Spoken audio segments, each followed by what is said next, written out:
नमस्कार, आप देख रहे हैं हर खबर। मैं हूं आपके साथ अमित शर्मा। वक्त है मसला का, और मसला में आज हम एक बार फिर से बात करेंगे निकाय चुनाव की, क्योंकि निकाय चुनाव का चुनावी शोर थम चुका है। हरियाणा में निकाय चुनाव का चुनावी शोर जिस तरीके से मैं आपको बताया गया पूरी तरह से थम चुका है, और आखिरी दिन सभी प्रत्याशियों ने अपनी जीत के लिए पूरा जोर लगा दिया। प्रत्याशी जनता के दरबार में जाकर हाजिरी लगाते दिखे और अपने लिए वोट की अपील भी की। इन चुनावों में गठबंधन का मुकाबला इनेलो और आपसे होगा, क्योंकि कांग्रेस ने पहले ही सिंबल पर चुनाव न लड़ने का फैसला किया है। वहीं बीजेपी ने पहली बार शहरी निकाय चुनाव के लिए संकल्प पत्र जारी करते हुए जनता से 27 बड़े वादे किए। हालांकि वादे और दावों के बाकी जो पार्टियां हैं उनकी तरफ से भी किए गए, लेकिन किसके दावों और वादों पर जनता भरोसा करेगी, इसके लिए 22 जून का इंतजार करना होगा। आज इसी को लेकर हम चर्चा करेंगे, लेकिन पहले देखिए ये रिपोर्ट।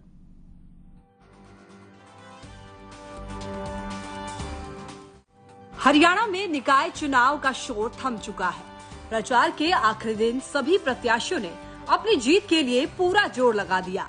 प्रत्याशी जनता के दरबार में जाकर हाजिरी लगाते दिखे और अपने लिए वोट की अपील भी की। जहां बीजेपी जेजेपी मिलकर ये चुनाव लड़ रहे हैं, तो वहीं कांग्रेस सिंबल पर चुनाव नहीं लड़ रही है। इनेलो और आप भी इन चुनाव में अपना दमखम दिखा रही है। अब ये पार्टियां गठबंधन को कितना टक्कर दे पाएंगी, ये अपने आप में एक बड़ा सवाल है। वहीं बीजेपी ने इस चुनाव के लिए अपना संकल्प पत्र जारी कर दिया है, जिसमें उसने स्वच्छ, सुंदर, हरे भरे और आत्मनिर्भर प्रदेश का वादा किया है। ऐसा पहली बार है जब बीजेपी ने शहरी निकाय चुनाव के लिए संकल्प पत्र जारी करते हुए जनता से 27 बड़े वादे किए हैं। बीजेपी का संकल्प: सभी क्षेत्रों में एलईडी और सोलर लाइट्स लगेंगी। बच्चों के खेलने और लोगों के सैर के लिए पार्कों का नवीनीकरण। जहां जरूरत होगी वहां नए पार्क बनाए जाएंगे। शमशान घाट का नवीनीकरण किया जाएगा। शमशान घाट में की जाएगी पानी, बैठने और रास्ते की व्यवस्था। आपको बता दें कि निकाय चुनाव के लिए 19 जून को मतदान होगा।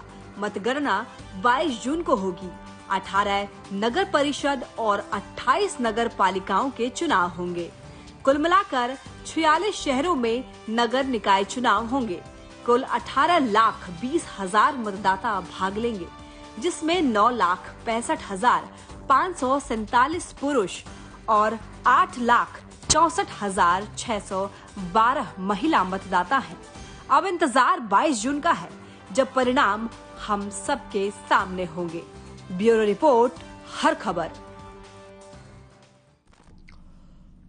तो बिल्कुल ये रिपोर्ट आपने देखी, और इस रिपोर्ट के जरिए आपने ये समझा होगा कि किस तरीके से आखिरी दिन चुनाव प्रचार देखने को मिला। सभी पार्टियों ने, सभी पार्टी के प्रत्याशियों ने, हालांकि कांग्रेस सिंबल पर चुनाव नहीं लड़ रही है, लेकिन बाकी पार्टियों की अगर हम बात करें, बीजेपी और जेजेपी मिलकर ये चुनाव लड़ रहे हैं। इसके साथ ही आम आदमी पार्टी भी पहली बार मैदान में, उसके अलावा इनेलो भी मैदान में है। और अच्छी बात यह है कि इनेलो ने पहले इस बात का ऐलान कर दिया था कि वो अपने चुनाव चिन्ह पर ही ये चुनाव लड़ेगी, यानी कि आम आदमी पार्टी और इनेलो अब गठबंधन को कितना टक्कर दे पाएंगी, ये अपने आप में एक अहम सवाल हो जाता है। लेकिन बड़ा सवाल यही है कि दावों और वादों के बीच में मंगल किसका होगा। दंगल लगातार जारी है, और 19 जून को ये वोट डाले जाने, 22 जून को जब मतगणना होगी तो मंगल किसका होगा, ये भी अपने आप में एक अहम और बड़ा सवाल हो जाता है। इसी को लेकर आज हमें चर्चा करनी है। तमाम जो खास मेहमान हैं उनसे भी आपको हम परिचय कराएंगे। लेकिन आखिरी दिन किस तरीके से तमाम पार्टियों के प्रत्याशियों ने जोर आजमाइश की है, ये अपने आप में एक बड़ी बात और अच्छी बात यह है कि गठबंधन भी पूरी ताकत के साथ इस चुनाव को लड़ रहा है। बीजेपी ने, हालांकि जिस तरीके से इस रिपोर्ट के जरिए भी आपने देखा होगा कि अलग से अपना एक संकल्प पत्र, आप मैनिफेस्टोस को कह सकते हैं, लेकिन बीजेपी ने उसको नाम दिया है संकल्प पत्र का। एक संकल्प पत्र भी बीजेपी की ओर से जारी किया गया है, जिसमें यह साफ तौर पर बताया गया है कि अगर बीजेपी निकाय चुनाव में जीत हासिल करती है तो किस तरीके से इन सभी निकायों का, जहां जहां ये चुनाव हो रहा है, वहां पर बीजेपी विकास करवाएगी। हालांकि सवाल यह भी है कि भाई जब बीजेपी और जेजेपी मिलकर ये चुनाव लड़ रहे हैं तो अलग से बीजेपी अपना मैनिफेस्टो जारी करती है। हालांकि जेजेपी की ओर से किसी तरह का कोई इस तरीके का संकल्प पत्र या मैनिफेस्टो जारी नहीं किया गया है, लेकिन हाँ, बीजेपी ने जरूर अपना इस तरीके का ये मैनिफेस्टो जारी किया है। आम आदमी पार्टी की तरफ से भी कुछ इसी तरीके का एक मैनिफेस्टो निकाय चुनाव के लिए जारी किया गया था, जिसमें करप्शन को एक बड़ा मुद्दा आम आदमी पार्टी की ओर से इन चुनावों में बनाया गया है। आम आदमी पार्टी का ये कहना है कि हर जगह करप्शन है, हर डिपार्टमेंट में करप्शन है और कोई ऐसा डिपार्टमेंट नहीं है जहां पर बिना रिश्वत लिए किसी का कोई काम होता हो। ये आम आदमी पार्टी के आरोप है। अब इन आरोपों में कितनी सच्चाई है ये जांच का विषय हो सकता है, लेकिन आम आदमी पार्टी जो कि भ्रष्टाचार के खिलाफ ही एक पार्टी बनी, अरविंद केजरीवाल ने जो आंदोलन किया, अरविंद केजरीवाल ने अन्ना हजारे के साथ जो आंदोलन किया और वहीं से ये पार्टी किस तरीके से अरविंद केजरीवाल ने एक नई पार्टी का ऐलान किया। उसके बाद अब 8 साल हो चुके हैं इस पार्टी को बने हुए, लेकिन दिल्ली में 3 बार सरकार बनी, उसके बाद पंजाब में सरकार बनाने में कामयाब हुए और अब कहीं ना कहीं आम आदमी पार्टी हरियाणा में भी अपने हाथ आजमाने की कोशिश कर रही है और बार बार ये दावा किया जा रहा है कि ये जो निकाय चुनाव है ये कहीं ना कहीं हमारी जमीन को मजबूत करने का काम करेंगे और इसके बाद जब निकाय चुनाव में हमारी जीत होगी उसके बाद एक बढ़े हुए मनोबल के साथ हम विधानसभा चुनाव 2024 में जाएंगे। हालांकि उसमें अभी बहुत वक्त है, लेकिन आम आदमी पार्टी को इन निकाय चुनावों से बहुत ज्यादा उम्मीद यहां पर नजर आ रही है। दूसरी तरफ अगर हम इनेलो की बात करें तो इनेलो पार्टी भी इस बात का दावा कर रही है कि इनेलो पार्टी का जो संगठन है वो अब बहुत ज्यादा मजबूत हो चुका है और इनेलो पार्टी भी इन निकाय चुनावों में बहुत अच्छा प्रदर्शन आने वाले वक्त में करने वाली है और 19 जून को जब वोट डाले जाएंगे तो मतदाता भी इसका कहीं ना कहीं सबूत देते हुए नजर आएंगे। इस बात का दावा इनेलो की ओर से किया जा रहा है। वहीं गठबंधन भी इस बात का दावा लगातार कर रहा है कि निकाय चुनावों में जीत उन्हीं की होगी और ये गठबंधन जो है वो भारी मतों के साथ, भारी बहुमत के साथ इन चुनावों को जीते जा रहा है। लेकिन फिर सवाल वही आकर खड़ा हो जाता है कि आखिर किसके दावों में कितना दम है।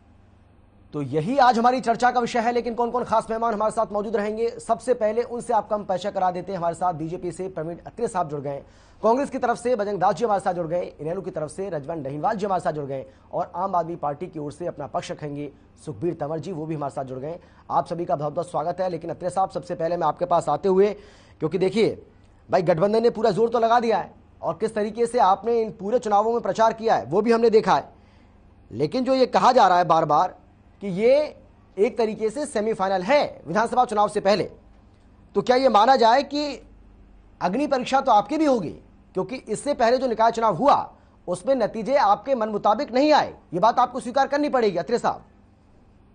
अमित जी, एक तो मैं आपसे निवेदन करूंगा कि थोड़ा सा अगर आपकी आवाज बढ़ा दी जाए तो अच्छा रहेगा, क्योंकि आपकी आवाज कंपैरेटिवली कम आ रही है। जी चलिए, मैं आपके सवाल का जवाब, मेरी आवाज को थोड़ा बढ़ाइए भाई, आवाज मेरी थोड़ा सा बढ़ा दीजिए। हाँ बोलिए। देखिए, आपने भी कहा कि भारतीय जनता पार्टी ने निकाय चुनाव के लिए बहुत जोर लगाया। स्वाभाविक है, क्योंकि भारतीय जनता पार्टी जब भी कोई चुनाव लड़ती है हम उस चुनाव को जीतने के लिए लड़ते हैं। और आपने देखा होगा कि इन निकाय चुनाव में हमारे 17 पार्षद निर्विरोध चुने गए वोट डालने से पहले।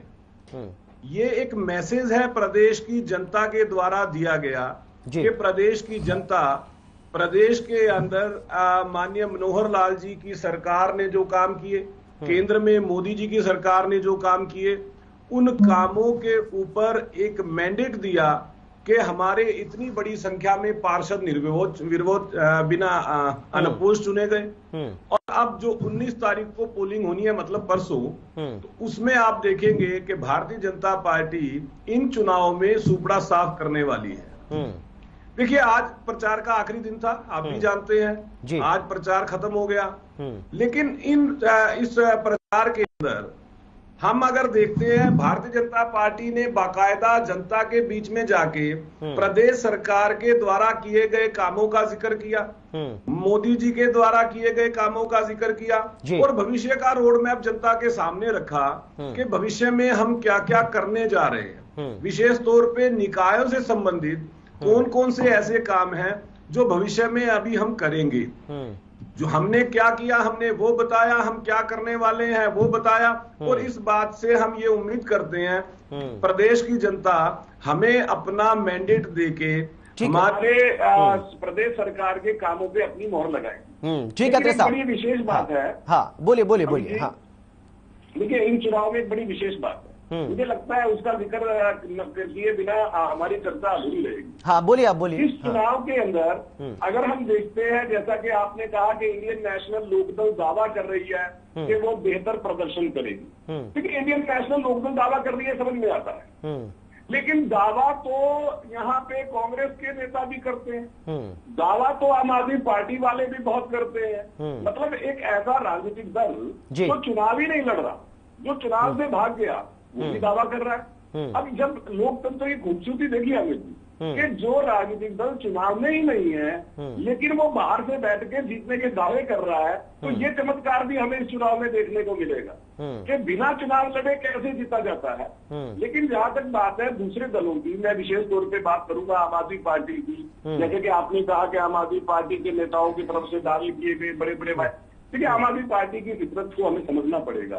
वायदा तो जो आम आदमी पार्टी के नेता अरविंद केजरीवाल है, उन्होंने ये भी किया था कि वो राजनीति में नहीं आएंगे, बाकायदा बच्चों की कसम खाई थी, लेकिन राजनीति में आए। वायदा तो उन्होंने पंजाब की जनता से ये भी किया था कि महिलाओं को 1,000 रुपए देंगे, आज तक दिए उन्होंने। देखिए, आम आदमी पार्टी की फितरत ये है कि झूठ बोलो, खुल के बोलो, और अगर उनका उल्लू सीधा हो गया तो फिर वो ये कह देंगे कि देखिए केंद्र सरकार हमें काम नहीं करने दे रही है या फला सरकार हमें काम नहीं करने दे रही है। तो ऐसे राजनीतिक दल भी हरियाणा प्रदेश में कोशिश कर रहे हैं, लेकिन मुझे लगता है कि हरियाणा प्रदेश की जनता राजनीतिक रूप से बहुत समझदार, उन्होंने इनके झूठ को और कांग्रेस के भागने को पूरी तरह से समझ लिया है। इसलिए मुझे लगता है कि जो नतीजे आएंगे वो एक तरफा होंगे। ठीक है अत्रे साहब, और मैं तो चाहता हूं ये कॉन्फिडेंस आपका बना रहे, मैं तो चाहता हूं। मैंने बताया 17 पार्षद तो निर्विरोध चुने ही गए हैं। हाँ ठीक है। बजरंग दास जी आवाज आ रही है आपको मेरी? सुन पा रहे हैं क्या आप? बजरंग दास जी फ्रेम से आप इधर उधर जा रहे हैं, मेरी आवाज आप अब तक आ रही है क्या? चलिए, मेरी आवाज ही नहीं पहुंच पा रही उन तक। ठीक है, रजवन जी आपको आ रही मेरी आवाज? सुन पा रहे हैं क्या आप? रजवन जी, अत्रे साहब को आपने सुना? अत्रे साहब तो कह रहे हैं कि भाई दावे कर रहे हैं आप, दावों को क्या, दावे तो सभी करते हैं, पर दावा करने से होगा क्या? अमित जी, रजवन जी की आवाज मुझे नहीं आ रही है। नहीं, मुझे भी नहीं आ रही है, कराते हैं इसको सही। रजवन जी आपकी आवाज मुझे नहीं आ रही है। चलिए इसको सही ठीक करते हैं, ठीक है। हाँ नहीं, आपकी आवाज नहीं आ रही है मुझ तक रजवन जी, इसको दुरुस्त करते हैं, उसके बाद मैं आपके पास आता हूं। सुखबीर जी आपको आवाज आ रही है मेरी? सुन पा रहे हैं क्या आप? जी मैं सुन पा रहा हूं। सुखबीर तंवर जी, देखिए भाई अत्रे साहब जो कह रहे हैं बात तो सही है। देखिए, दावा करने में और वादा करने में क्या है, वो तो भाई हम कर सकते हैं, लेकिन जमीन पर उसको उतारना वो अपने आप में एक अहम सवाल है। लेकिन आपसे तो सवाल मेरा ये है ना कि आप ये बताइए, पहली बार आप चुनावी मैदान में सर, और आप ये दावा कर रहे हैं कि चुनावों में अच्छा करेंगे, उसके बाद जमीन हमारी तैयार होगी और उसके बाद हम विधानसभा लोकसभा चुनाव दमखम के साथ लड़ने जा रहे हैं। आधार क्या है इसका? देखिए, अभी अत्रे साहब जो बात कर रहे थे, कह रहे थे अत्रे साहब के वायदे तो वायदे हैं, वायदों का क्या। तो मैं याद दिलाऊं अत्रे जी को, जिस प्रकार से माननीय प्रधानमंत्री जी ने प्रति वर्ष 2 करोड़ का वायदा किया था रोजगार का, कहां गया वायदा? और जो 15-15 लाख का भी वायदा था, वो वायदा कहां गया? इन्हीं की बात का जवाब दे रहा हूं। और जो लेकिन तंवर साहब लेकिन आप बोलिएगा, लेकिन मैं आपसे ये कह रहा हूं कि ये सब बातें ना, ये देखिए आप कितने सालों से आप कहते जा रहे हैं। उसके बाद एक चुनाव भी हो गया, उसके बाद 2019 में एक चुनाव भी हो गया लोकसभा का सर, और वहां भी ये मुद्दा आपने बनाने की कोशिश की, लेकिन बना नहीं। जी बोलिए, समझे मेरी बात? बोलिए आप बोलिए। मतलब जो वायदे इन्होंने बताए, तो मैं तो सबसे बड़ा झूठ बोला देश के साथ, वो भी प्रधानमंत्री के स्तर पे। मैं वो वायदा याद दिलाया, 15 लाख रुपए का वायदा कहाँ किया था प्रधानमंत्री जी ने? आपने बात करी, एक बार बता तो दीजिए कहाँ किया था, ये बताइए। ऐसा सवाल नहीं है। देखो, आप हमारे वायदा किया गया कि 15-15 लाख देंगे। एक एक करके अत्रे साहब उनको अपनी बात पूरी करने दीजिए, उसके बाद मैं आ रहा हूँ आपके पास। अत्रे साहब एक मिनट बात पूरी करने दीजिए उनको। हाँ बोलिए तंवर साहब, बोलिए। जितना भ्रष्टाचार स्थानीय निकाय में, चाहे नगर निगम की बात हो, चाहे नगर पालिका की बात हो, चाहे नगर परिषद की बात हो, जो भ्रष्टाचार के पर्चे भारतीय जनता पार्टी के शासनकाल में इनके चेयरमैन और इनकी छोटी सरकार के दौरान हुए, वो ये प्रदेश भली भांति उस बात को जानता है।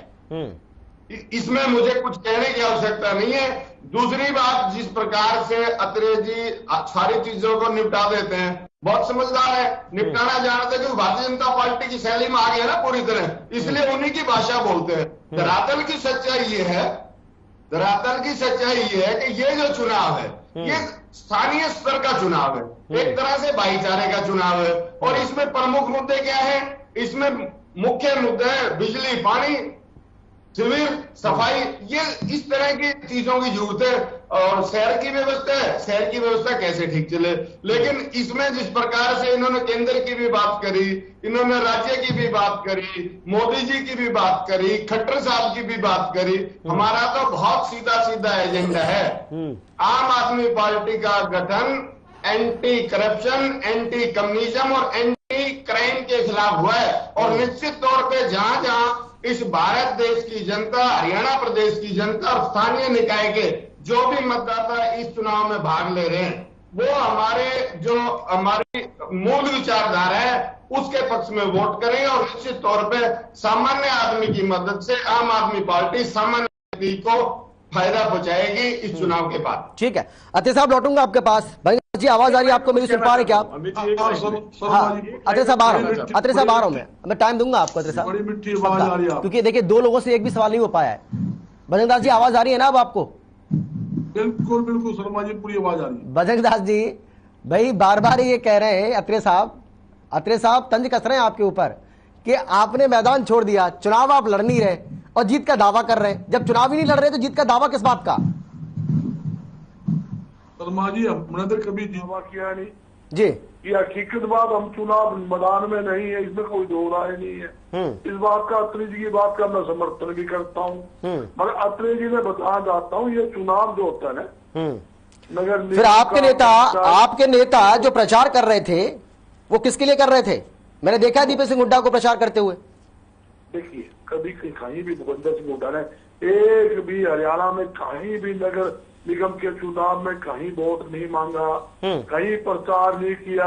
हाँ, ये जरूर है काफी लोग ऐसे हैं जी जो जिसका आस्था उदय के अंदर है, किसी में शैलजा के अंदर है, किसी के अंदर रणदीप सूर्य, उन लोगों ने उनके पोस्टर जरूर लगाए हुए हैं जगह जगह नगर निगम चुनाव के अंदर कि हाँ मैं उनको नेता मानता हूँ, उस नाम के पोस्टर लगाए। एक भी निकाय चुनाव में या कोई भी हमारा नेता जो मालूम भूपेंद्र सिंह हुड्डा की आपने बात की है, कहीं चुनाव में नहीं गए। अच्छा। दूसरी बात, ये जो चुनाव होता है निकाय, पंचायत, जिला परिषद चुनाव जो होता है, भाईचारा चुनाव होता है, सबका एक दूसरे से पारिवारिक संबंध है, अड़ोसी पड़ोसी है।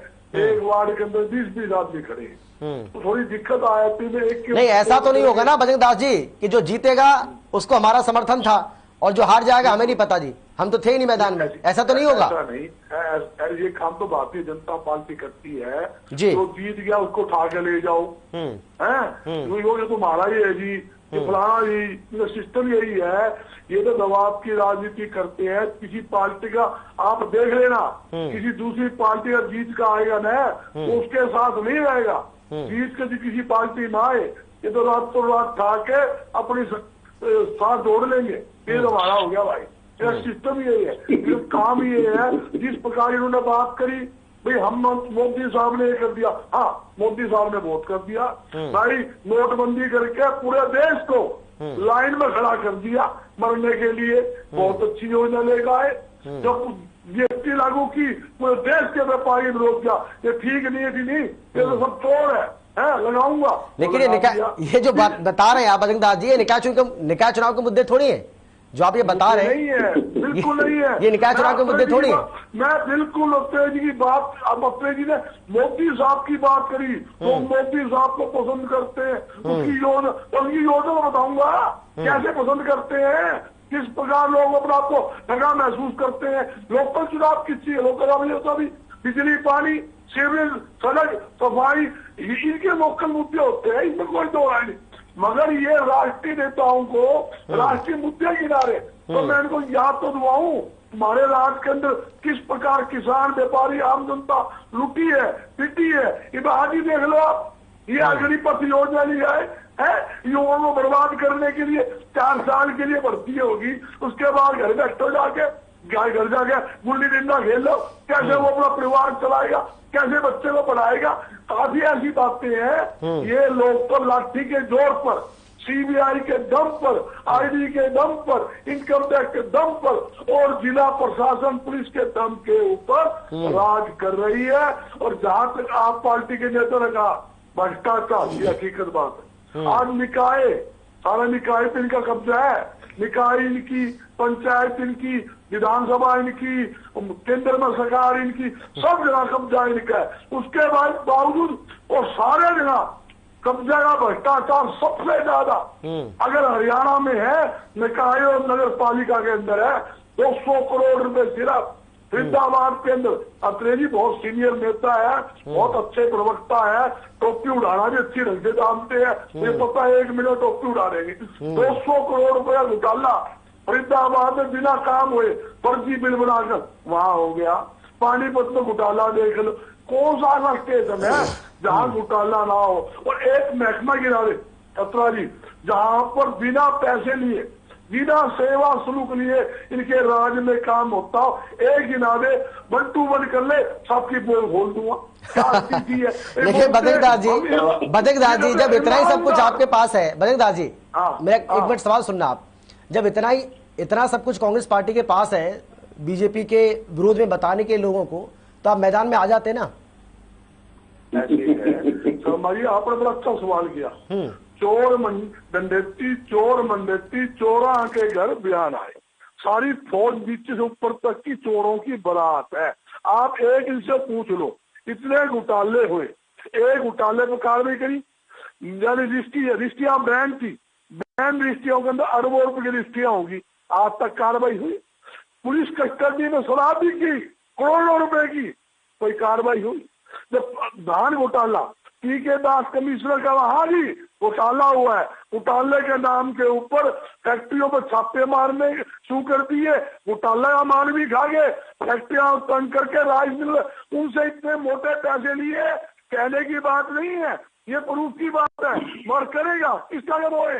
सरकार इनकी, पुलिस इनकी, सारा ऊपर से नीचे तक सारा इनके खिलाफ पहुंच जाएगा। जो अफसर के खिलाफ कोई इंक्वायरी बिठा दे, 3 दिन में उसकी बदले के खुड्डे लाइन लगा देते हैं, काम मिलेगा। ये हो रहा है। देखो इस राज के अंदर सबको पता है, सारे दुखी है और सारे डरे हैं, सारे भयभीत है, इसमें कोई दो राय नहीं। आम आदमी भयभीत है, तुमने कुछ बोलना नहीं और तुम्हें ठोका नहीं। क्या इनको कुछ आदू रही है? ये अग्निपथ योजना लेकर आए हैं, सेना है 4 साल की। अमित जी बार बार एक ही बात रिपीट कर रहे हैं, अग्निपथ की 3 बार की बात कर रहे हैं। 6 महीने की ट्रेनिंग आप फौज में दोगे और 6 महीने की ट्रेनिंग। नहीं ठीक है अत्रे साहब, बिल्कुल मैं सहमत हूँ आपकी बात से, क्योंकि ऐसा लग रहा है कि डिबेट को डिरेल करने की कोशिश कर रहे हैं बजरंगदास जी, और इनकी आदत भी है, मुझे पता है बजरंगदास जी की। बजरंगदास जी 1 मिनट, मैं आ रहा हूँ बजरंगदास जी, मैं आ रहा हूँ आपके पास, मैं लौटूंगा सर। लेकिन मुझे ऐसा लगता है कि निकाय चुनाव को लेकर आज का मसला हम कर रहे हैं, उसी पर रहें, मुद्दे पर रहें तो वो ज्यादा बेहतर रहेगा। ठीक है, मैं लौटूंगा आपके पास। रजन जी चुनाव की बात ये है, भारतीय जनता, चलिए जवाब ले लेते एक मिनट जवाब ले लेते हैं। अत्रे साहब बोलिए। देखिए ऐसा है, पहली चीज तो ये है, मुझे लगता है बजरंग जी जब कुछ पढ़ने लगे, या यूं कहिए कि जब इनकी कैसेट शुरू हुई तो गलती से इन्होंने कैसेट डाल दी कांग्रेस राज के समय। जो कांग्रेस का 10 साल का राज था, वो कैसे डल गई इनके टेप रिकॉर्डर। और ये लगातार बोलना शुरू किया, किसानों के साथ लूट हुई, क्योंकि किसानों के साथ लूट होती थी कांग्रेस के कार्यकाल में। सीएलयू के नाम पे किसानों के जमीनों को लूटा जाता था कांग्रेस के कार्यकाल में। लेकिन बजरंग जी ने एक अच्छी बात जरूर कही, पहली सरकार ने हमने जो योजना लागू करी, दाल रोटी योजना, हम चुनाव नहीं लड़ रहे। मैं हर रोज चैनल पे पहले प्रवक्ता हैं जिन्होंने ये स्वीकार किया है कि वो चुनाव नहीं लड़ रहे हैं, वरना कांग्रेस के प्रवक्ता तो बहस करते हैं कि साहब देखिए हम कैसे जीत के आएंगे। अभी परसों मैं किसी चैनल पे था तो वहां कांग्रेस के प्रवक्ता ये दावा कर रहे थे कि हमारे सारे नेता प्रचार में लगे हुए हैं। लेकिन अच्छी बात है बजरंग जी ने इस बात को स्वीकार किया, लेकिन बजरंग जी ने यह भी स्वीकार किया कि कांग्रेस की कल्चर व्यक्ति में आस्था की है, पार्टी में आस्था की नहीं है। वो कहते हैं कि देखिए जिस आदमी की जिस नेता में आस्था है वो उसकी फोटो लगा लेता है। तो उन्होंने माना कि कांग्रेस की कल्चर व्यक्ति आस्था की है, पार्टी आस्था की नहीं है। लेकिन जो उन्होंने बड़ी बात कही देखिए, मोदी जी का नाम आते ही किस तरह की घबराहट फैल जाती है विरोधियों में, इसका उदाहरण है बजरंग जी का वक्तव्य। जब हम मोदी जी की बात करते हैं, हमारे देश के प्रधानमंत्री हैं, हमारी पार्टी के नेता हैं, उन्होंने जो काम किए वो हम जनता में लेके जाते हैं। ये नोटबंदी की बात कर रहे थे, 2016 में नोटबंदी हुई थी, इन्होंने जीएसटी की बात की, 2017 में जीएसटी आया, उसके बाद 2019 में लोकसभा के चुनाव आए। देश की जनता ने मोदी जी के उन कामों को देखते हुए पहले से ज्यादा सीटें दी भारतीय जनता पार्टी को, लेकिन कांग्रेस के नेताओं को पता नहीं क्यों अकल नहीं आती, कांग्रेस के नेता आज तक क्यों नहीं समझ। लेकिन अत्रे साहब, एक सवाल है मेरा आपसे, अत्रे साहब मेरा एक सवाल है आपसे, चुनाव आया, अगर निकाय चुनाव में भी, अत्रे साहब मेरा एक छोटा सा सवाल है। देखिए, निकाय चुनाव पे बड़ा स्पष्ट है। हाँ, निकाय चुनाव में हालांकि बजरंग जी ने कबूल कर लिया कि वो चुनाव नहीं, लेकिन मेरा सवाल भी सुन लीजिए अत्रे साहब, मेरा सवाल भी सुन लीजिए। अरे बजरंग दास जी एक मिनट रुकिए आप, एक मिनट मैं सवाल कर रहा हूँ अत्रे साहब से। अत्रे साहब, अगर निकाय चुनाव के अंदर भी आपको मोदी जी के काम गिनाने पड़े तो आपको नहीं लगता है कि ये कहीं ना कहीं ज्यादा हो जाएगा? नहीं, देखिए, हम कहते हैं ट्रिपल इंजन की सरकार। हाँ। हम जनता से ये कहते हैं साहब कि आप ट्रिपल इंजन की सरकार बनाएं, जिससे विकास की गति और बढ़ेगी। अब ट्रिपल इंजन की सरकार कैसे बनेगी? केंद्र में मोदी जी की सरकार है, प्रदेश में मनोहर जी की सरकार है, और निकाय में भारतीय जनता पार्टी का अध्यक्ष। जब तीनों जगह पे भारतीय जनता पार्टी होगी तो विकास की गति में और तेजी आएगी, हम ये कहते हैं। तो जब हम ये बात कहेंगे तो हमें मोदी जी के काम भी बताने होंगे, हमें मनोहर जी के काम भी बताने होंगे, और निकाय में हमने क्या क्या काम कर दिए हम उसका जिक्र भी करते हैं, और क्या करेंगे वो रोड मैप भी जनता के सामने रखते हैं। लेकिन मेरा सवाल ये है कि जब हम इन कामों का जिक्र करते हैं तो विरोधियों में घबराहट क्यों होती है? भाई, मेरा सवाल केवल इतना है। देखिए, होता ये है, चुनाव में हर पार्टी अपना एक रोड मैप देती है। जैसे आम आदमी पार्टी के प्रवक्ता कह रहे थे कि साहब हमारा जो मुद्दा है भ्रष्टाचार है। अब होता यह है कि ये वहां पे जाके भ्रष्टाचार की बात नहीं करते, केवल चैनल पे बैठ के बोलते हैं। क्यों? क्योंकि जनता जैसी ये भ्रष्टाचार की बात करते हैं, जनता आगे सवाल करती है कि साहब आपका दिल्ली सरकार का मंत्री भ्रष्टाचार में अंदर, आपकी पंजाब सरकार का मंत्री भ्रष्टाचार में अंदर, और फिर आप भ्रष्टाचार की बात करते हैं। साहब, ये कैसा भ्रष्टाचार रोकने का काम करेंगे आप? जब ये शिक्षा की बात करते हैं तो जनता आगे से सवाल करती है कि साहब आप हमें यहां तो लुभाने वादे दे रहे हो, लेकिन दिल्ली में तो आपने एक भी नया स्कूल नहीं खोला। आप जब स्वास्थ्य की बात करते हैं ये वहां पे, तो जनता आगे से सवाल करती है कि साहब आपने एक नया अस्पताल दिल्ली में नहीं खोला, तो आप कैसे हमसे ये वायदा कर सकते हो कि आप बेहतर स्वास्थ्य दोगे, बेहतर शिक्षा दोगे, बेहतर अच्छा पानी के प्रबंधन का। मैं ये आपको जो बातें बता रहा हूं ये वो सत्य है जो मैंने स्वयं देखा है। पानी के प्रबंधन की बात की तो जनता के सामने से सवाल आ जाता है कि साहब दिल्ली में तो आप पानी मिसमैनेजमेंट की वजह से 20% पानी बर्बाद कर देते हो, दिल्ली की जनता को आप पानी दे नहीं पा रहे हो, पानी मांग रहे हो आप हरियाणा से, तो आप हमें ही कैसे पानी दे दोगे? क्योंकि हमारा पानी तो आपने पंजाब में रोक रखा है। तो ये सारे वो सवाल हैं जनता के जो इनके सामने आते हैं, इसलिए ये जनता के सामने जाके बात नहीं करते, केवल चैनल पे जरूर बात करते हैं। इसीलिए मैं रजवंत जी, बात में कहा अत्रे साहब लौटूंगा मैं। रजवंत जी, अगर ट्रिपल इंजन की सरकार बनानी है, भाई देखिए केंद्र में बीजेपी, स्टेट में बीजेपी और निकाय में अगर बीजेपी आ गई, और जिसका अत्रे साहब बार बार जिक्र कर रहे हैं, धनखड़ साहब भी बार बार इस बात का जिक्र कर रहे हैं कि ट्रिपल इंजन की सरकार आपको बनानी है, और अगर इस बात पर लोगों ने यकीन कर लिया तो इनेलो को क्या होगा? देखिए अमित जी, बात यह है कि ये कोई जरूरी नहीं है कि ट्रिपल इंजन की सरकार बनने के बाद ही काम हो। या तो अभी तो नगर निगम और नगर निकाय और नगर पालिका के चुनाव हो रहे हैं, तो ये जो नगर परिषद और जो 48 ही तो है, अगर इनमें इसके अलावा तो इन्हीं का ही राज है या वहां पे किसी और का राज है। अपनी उपलब्धियां बताने में ये हिचकिचा रहे हैं। आज आपने जिस प्रकार से कहा कि केंद्र की उपलब्धियों को बताकर ये मोदी जी का नाम लेकर ये निकाय के चुनाव में आ रहे हैं, तो सोच के देखिए इनके पास बताने को कुछ नहीं है।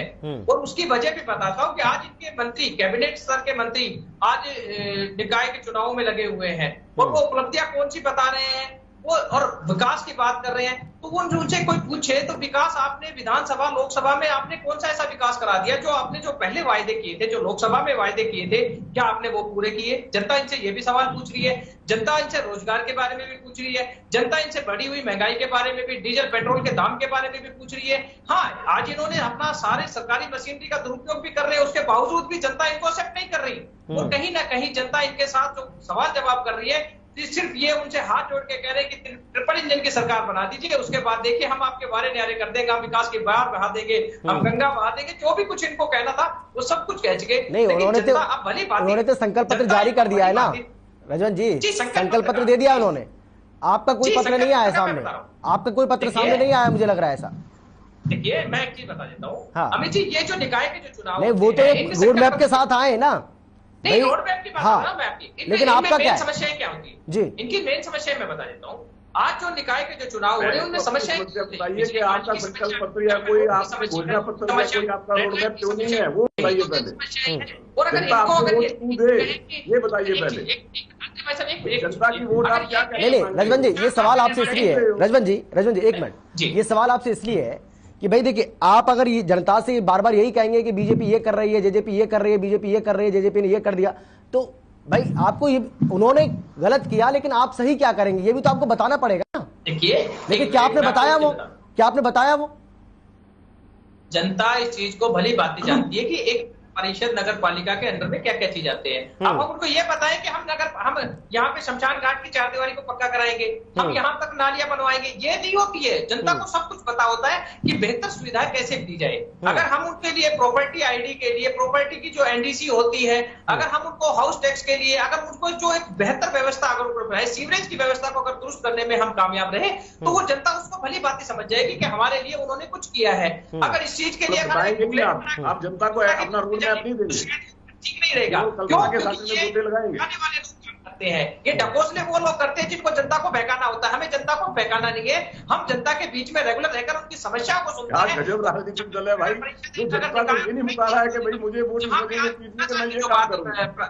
कह रहे थे, आज वास्तव में बहुत भारी भ्रष्टाचार है। ये माने ना माने, जनता मान रही है, मीडिया मान रही है, अखबार मान रहे हैं, यहाँ तक कि इनके ऊपर नगर परिषदों में इनके ऊपर भ्रष्टाचार पे आरोप लगे हुए हैं, एफआईआर दर्ज हो रही है। उसके बाद अगर ये कार्रवाई नहीं करती तो क्या जनता इस चीज को, भारतीय जनता पार्टी के किस विधायक के ऊपर एफआईआर दर्ज हुई है या बताइए किस मंत्री पे हुई है, बता तो दीजिए। केवल झूठ बोलने से काम नहीं चलेगा। रजवन जी, एक का नाम बताइए किस विधायक पे भ्रष्टाचार में एफआईआर हुई है, नाम बताइए यहाँ पे। चौंकाने वाले मैं आपके नेताओं के बारे में बताना शुरू करूंगा तो क्या करोगे? मैं अगर बताना शुरू करूंगा तो क्या करोगे? अगर मैंने एफआईआर का जिक्र करना शुरू कर दिया तो क्या करोगे? आप एक का नाम बताइए, किसी विधायक पे, किसी मंत्री पे भ्रष्टाचार में कोई अगर एफआईआर हुई है, नाम बताइए यहाँ पे। आप जो झूठ मूठ का आरोप लगा रहे हैं भाई, लेकिन मैं आपके नेताओं पे बता सकता हूँ किसके आरोप के अंदर एफआईआर, वो मैं बता सकता हूँ। में आपकी नगर अगर आपकी चेयरमैन है, आप भारतीय जनता पार्टी की बात कर रहे हैं भाई, मुझे बताइए कौन से भारतीय जनता पार्टी के विधायक पे या मंत्री पे भ्रष्टाचार में एफआईआर हुई है, नाम बता दीजिए। बात हुई क्या उस पे ऊपर मुकदमा दर्ज नहीं हुआ? अगला आपसे काम नहीं चलेगा ना रजवन जी। और अगर कोई अधिकारी कोई कोताही बरतता है तो उसके ऊपर भी एक्शन सरकार ही लेती है, उस पे एक्शन रजवन जी नहीं लेते या इंडियन नेशनल लोकदल नहीं लेती, उस पे भी ये सरकार एक्शन लेती है। तो आपको सरकार का धन्यवाद करना चाहिए कि जैसी सरकार की जानकारी में किसी अफसर की अनियमितता आती है, सरकार तुरंत काम करती है। यही मनोहर सरकार है जिसकी भ्रष्टाचार पे जीरो टॉलरेंस पॉलिसी है रजवन जी। बजाय इस पे आप सरकार का धन्यवाद करने के आप भारतीय जनता पार्टी के नेताओं पे आरोप लगाना शुरू कर देते हो। क्या उदाहरण दीजिए, फला विधायक है जी, फला मंत्री है, लगाइए, बताइए कौन सा, तो बताइए। तो झूठ मत बोलिए, मेरा केवल इतना निवेदन है। आलोचना होती है, क्रिटिसिज्म होता है, लेकिन झूठ के सहारे मत कीजिए, तथ्य के सहारे कीजिए। तो शायद अगर आप मुझे कहें तो मैं आपको बता देता हूँ कि कौन कौन सी कपा में एफआईआर है, प्रदेश की जनता जानती है, मेरे बताने की भी आवश्यकता नहीं है उसमें। ठीक है, मैं लौट रहा हूँ आप दोनों के पास, मैं आऊंगा। अत्रे साहब आ रहा हूँ आपके पास, रजन जी आपके पास भी आ रहा हूँ। हाँ बोलिए, तंवर साहब बोलिए। देखिए, जिस प्रकार से अभी भ्रष्टाचार की बात कर रहे थे, तो मैं आपके माध्यम से अत्रे साहब को, भारतीय जनता पार्टी को और इस प्रदेश को बताना ये चाहता हूँ, एचपीएससी में जो नाक के नीचे भ्रष्टाचार हुआ उसका कौन जिम्मेदार था? सबसे करोड़ों रुपए के बारे नारे कर रहा था, सब कुछ देखा गया।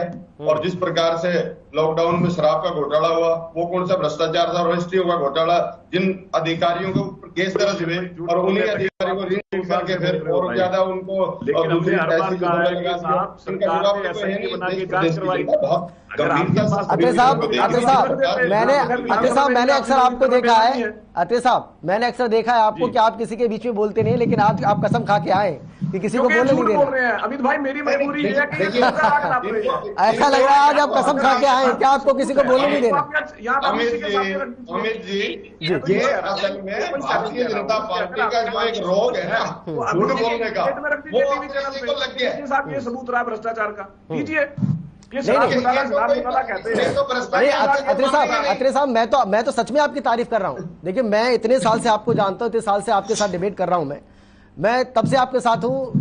आपको याद भी होगा जब आप आज जिस पार्टी की बुराई कर रहे हैं, आप पहले उसी पार्टी में थे। आप गलत तो नहीं कह रहा मैं, खैर ठीक है, पार्टी बदलने के साथ विचार भी बदल जाते हैं, बदलने भी चाहिए, अपनी पार्टी के प्रति वफादारी होनी चाहिए। लेकिन मेरा कहने का मतलब ये अत्रे साहब मैं बस ये कह रहा हूं आपसे कि देखिए आप एक अच्छे वक्ता हैं, एक बहुत अच्छे प्रवक्ता हैं, अपनी बात को तथ्यों के साथ बहुत अच्छे तरीके से रखते हैं। लेकिन अगर कोई अपनी बात रख रहा है तो उसको थोड़ा सा मौका तो दीजिए ना, उसको ऐसा ना लगे कि सिर्फ आप ही आप बोल रहे हैं, बाकी को मौका नहीं मिल रहा है। तो मैं ये चाहता हूं कि बाकी को अगर मौका मिल रहा है उनको भी बोलने दीजिए। मैं आपके पास आऊंगा, देखिए जवाब आप ही को देना है। मैं तो आपको सरकार मान रहा हूं भाई, आप सरकार में तो सरकार आप ही, जवाब आप ही को देना है। तो जो आरोप अगर आपके ऊपर लग रहे हैं तो थोड़ा सा धैर्य रखिए, पेशेंस के साथ सुनिए, जवाब दीजिए आप जब आपकी बारी आएगी।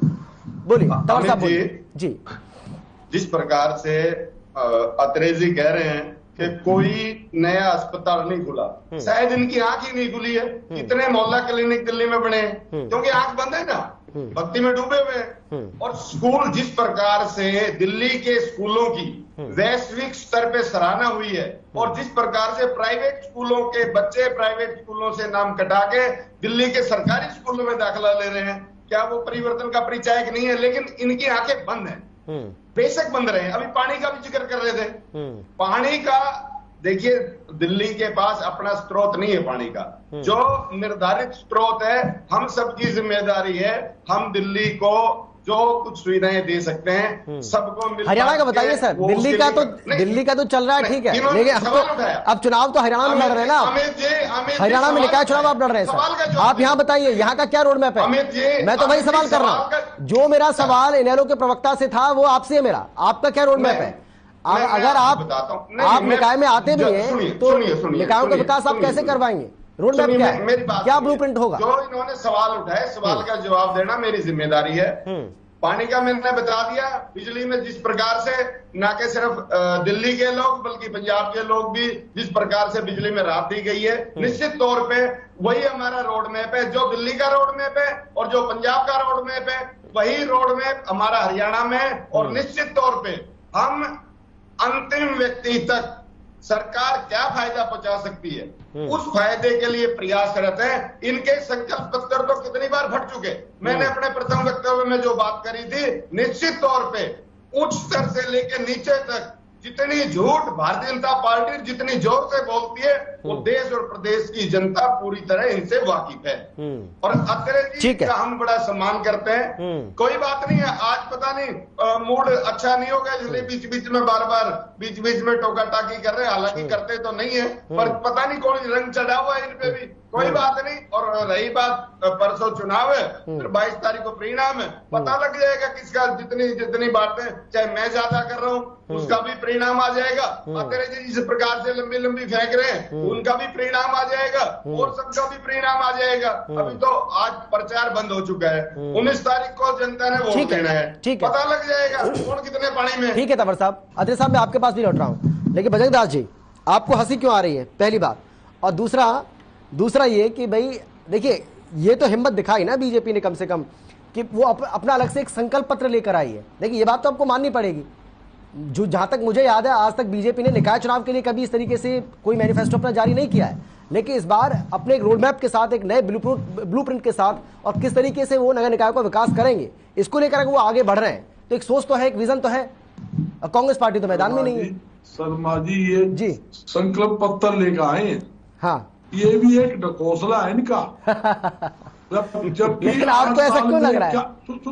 मैं बता रहा हूँ, मैं प्रैक्टिकल बात बता रहा हूँ। अत्रे जी सुन रहे हैं, मैं जानता हूँ अत्रे जी बड़े सीनियर साथी है, मैं बता रहा हूँ इन्होंने ये बताना चाहिए था। 8 साल के अंदर हमने इतनी सड़कें बनाई, पाइपलाइन बिछाई, सीवरेज की व्यवस्था जो पूरे हरियाणा में सरबराही हुई है वो हमने ठीक कर दी। कोई भी इन्होंने मुद्दा नहीं बताया, ना पानी का, सीवरेज का, सड़क का, लाइट का, घोटाले का, पिछड़ा कोई इन्होंने जवाब नहीं दिया। हमने ये काम किए, किसी में कमी है तो बताए, तो हम बताते। आप झूठ बोल रहे हो। आपने सड़क की बात भी, सड़कें टूटी पड़ी है, सफाई की व्यवस्था, मतलब जगह जगह गंदगी के ढेर लगे हुए हैं, ना स्ट्रीट लाइट है, ना सीसीटीवी कैमरे लगे हुए हैं, सीसी कैमरा ना लगने का, जगह जगह चोरियां हो रही है। ये सही असली मुद्दा तो वो था कि हमने ये किया, आगे हम ये करने जा रहे हैं, आपसे हम वोट मांगेंगे, हम अपने काम के लिए वोट मांगेंगे। ये तो क्या है भाई, हमने संकल्प कर लो संकल्प भाई। मोदी साहब ने 2 करोड़ जनता को नौकरी देने का वादा किया, कितने, अरे सर 2 करोड़ नहीं सही तो 10 लाख तो दे रहे हैं, 10 लाख दे रहे हैं ना, अब दे तो रहे हैं। 10 लाख दे रहे हैं वो दे रहे हैं। वो देश की जनता के साथ, भारत देश के साथ और सेना के साथ खिलवाड़ है। चलिए ठीक है, ठीक है, इस पर किसी और दिन चर्चा कर लेंगे। बघेल जी फिर 6 महीने ट्रेनिंग करके आप चीन से और पाकिस्तान, चलिए कोई नहीं, इस पर किसी और दिन चर्चा कर लेंगे, यह चर्चा का विषय नहीं है, क्योंकि फिर फिर मसला चेंज हो जाएगा ना। शर्मा मैन बात लीजिए निकाय चुनाव पर। अजय भाई ने क्या बात कही, पहले इन्होंने समझौता तोड़ दिया, हम अलग चुनाव लड़ेंगे, हमारा कोई समझौता नहीं। फिर अपने जेजेपी पार्टी ने अपने कैंडिडेट खड़े कर दिए। फिर अब अजय भाई का बयान आया, हमने तो गठबंधन धर्म निभाया, मगर भारतीय जनता पार्टी, लेकिन वो बात तो पुरानी हो गई ना, आपको चुनाव होना है सर, परसों चुनाव होना है सर, वोट डाले जाने अब तो। नहीं पुरानी कहूंगी, 4 दिन पुरानी बात है। फिर ही रातों रात ने सांप मगर बच्चे इकट्ठे हो गए, फिर समझौता कर लिया। तो क्या बात है, इनका हालात देखिए। जहां बीजेपी का कैंडिडेट खड़ा है उसके विरोध के अंदर जेजेपी ने खड़ा कर दिया, जहां जेजेपी खड़ा है उसके विरोध में बीजेपी ने आपने खड़ा कर दिया। कहाँ इनका समझौता है? ये तो आपसी के अंदर लड़ाई लड़ चलिए ठीक है, चलिए मैं इसी सवाल को पूछ लेता हूं तेरे साथ, अब जवाब ले लेते हैं। ये जनता को ठगने वाला, आप तीनों ने मिलकर इतने सारे सवाल करें सर, इतने सारे आरोप लगाए, तो कम से कम जवाब तो ले लीजिए। आरोप नहीं है, जवाब ठीक है, अरे जवाब ले लीजिए सर। ठीक है अत्रे साहब, अब आप खुलकर बैटिंग कर सकते हैं, आपके पास पूरा मौका है, आप बोलिए, एक करके सबका जवाब दीजिए। लेकिन मेरा एक सवाल है आपसे, मैं एक छोटा सवाल आपसे करना चाह रहा हूं, उसके बाद आप इनके जवाब दीजिए सभी के सवालों का।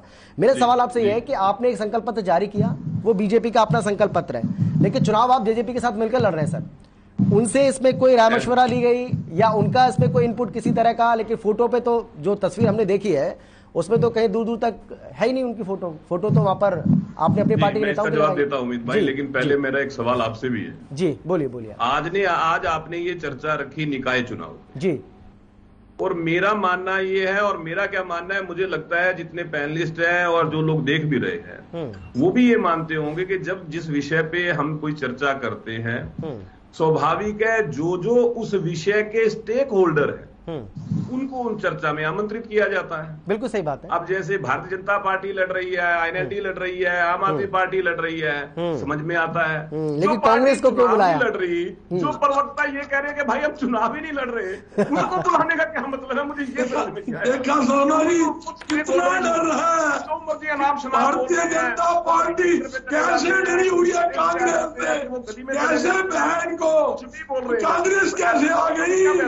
अरे 2024 में आप देखना, दुखती रंग पकड़ लिया आपने। अत्रे साहब बघेल दास जी के आपने दुखती रंग पर हाथ रख दिया आपने।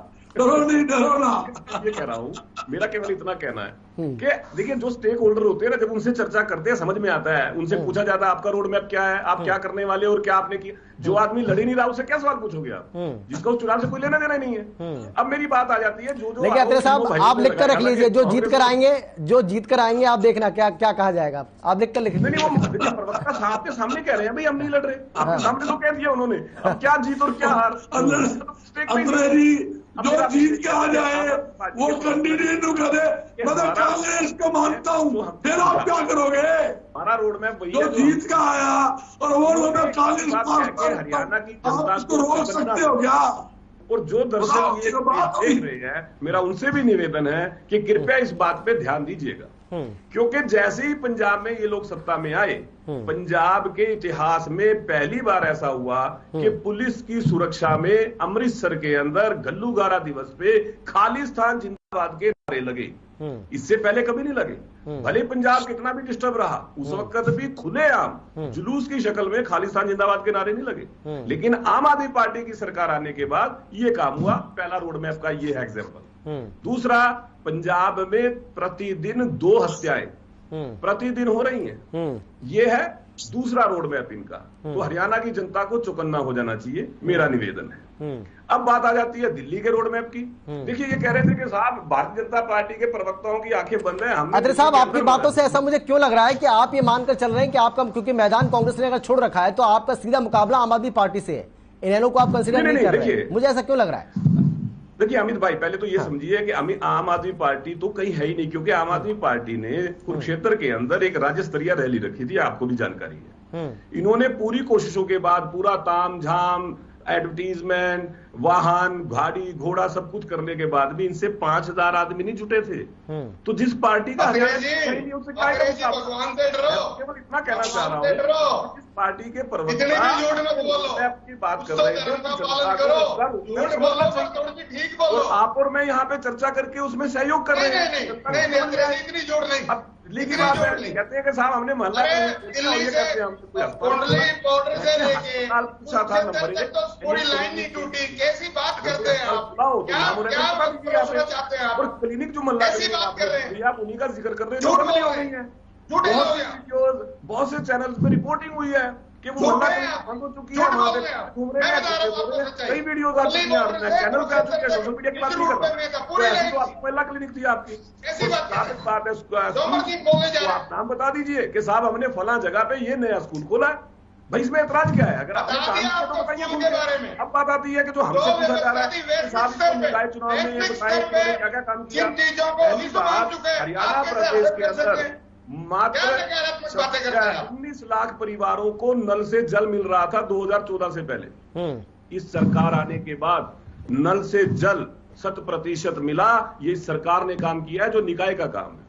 एक बात बार बार कह देते हैं साहब, देखिए भ्रष्टाचार, जिसके ऊपर मैं पहले भी मैंने कहा कि साहब अगर आपके पास कोई सबूत है आप चैनल पे दिखा दीजिए, आप कोर्ट में ले जाइए, कहीं तो दिखाइए कि साहब देखिए ये भ्रष्टाचार हुआ है।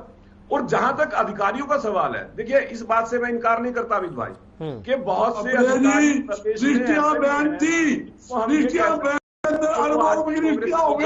आपको भ्रष्टाचार जो संतुलित कस्टडी के अंदर करोड़ों रुपए की शराब निकली, वो आपको भ्रष्टाचार नहीं दिखता, वो उसके भी आपको प्रूफ की रिकॉर्ड की बात है। आप मानते नहीं किसी बात बताएं कि देखिए तो किसी बात भ्रष्टाचार का कुछ समय नहीं बचा मेरे पास बहुत ज्यादा। आम आदमी पार्टी के 2 मंत्री भ्रष्टाचार के आरोप में अंदर है, मैं दावे से बता रहा हूँ।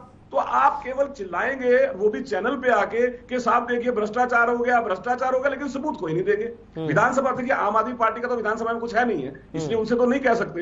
लेकिन INLD, कांग्रेस, साहब विधानसभा में क्यों नहीं रख दिया? HPSC का जिक्र किया, भूपेंद्र सिंह हुड्डा स्वयं विधानसभा में HPSC के बारे में बोलते हुए जब उनसे कहा कि व्हाट्सएप चैट हमें दे दीजिए, सरकार जांच करवाएगी, मुकर गए थे। बोले मैं कैसे दे दूं? हाँ, ये बात सही है। जो आपके नेता विधानसभा में मुकर जाते हैं लेकिन मीडिया में आके चिल्लाते हैं भ्रष्टाचार भ्रष्टाचार। साहब ये बार-बार, साहब मेरे पास समय की कमी है, साहब मेरे पास समय की कमी है, प्लीज रजवन जी जल्दी से 10 सेकंड। हाँ, एक एक बजरंग जी, 1 मिनट सर, मेरे पास समय नहीं बचा। ये सुनो, आप ये जिस तरह झूठ बोलते हैं, आप बताइए। 1 सेकंड सर, 2 और लोग हैं इसमें पैनल में। अरे सर 2 लोग और है पैनल में, उनसे बात करनी है मुझे। 1 मिनट सुनो, आपने हुड्डा जी की बात करी, विधानसभा की बात करी, जब इन्होंने पैसा सहित पुलिस ने करोड़ों, नहीं सही बात है ये, तो चैट नहीं दी ना उन्होंने, चैट नहीं दी, ये बात तो सही है। क्या करेगा? हुड्डा कंप्लेंट देगा,